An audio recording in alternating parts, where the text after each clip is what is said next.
আসসালামু আলাইকুম। মুখের ব্রণ, মেস্তার ফোড়া নিরাময়ের আমল। অনেকের মুখে প্রচুর ব্রণ, মেস্তা, ফোড়া, অন্যান্য দাগের কারণে প্রচুর সমস্যায় ভোগেন। ছেলেরা পার পেয়ে গেলেও অবিবাহিত মেয়েরা বেশি সমস্যায় ভোগেন। তারা কিছু আমল করতে পারেন ইনশাআল্লাহ। নিচের আয়তাংশ প্রতিদিন অন্তত ৪১ বার পরে হাতে ফু দিয়ে পুরো মুখে মুছতে পারেন। আয়াতটি হলো মুসাল্লামাতুল্লাহ শিয়াতা ফিহা। ২ সম্ভব হলে জমজমের পানিতে, না হলে স্বাভাবিক পানিতে নিচের দোয়াটি পড়ে ফু দিয়ে মুখ ধুবেন।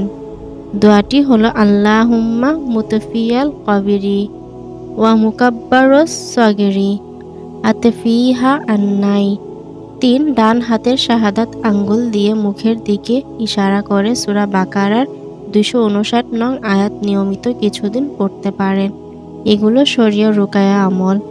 প্রথম ও শেষেরটা সরাসরি কোরআনের আয়াত। সালাফদের থেকে এই আমল প্রমাণিত। মাঝেরটা হাদিসে বর্ণিত আমল, যেটা রাসূল সাল্লাল্লাহু আলাইহি ওয়াসাল্লাম নিজে প্রয়োগ করেছেন তার এক স্ত্রীর উপর। আমাদের চ্যানেলটি প্লিজ সাবস্ক্রাইব করবেন এবং পাশে থাকা বেল আইকনটি প্রেস করবেন।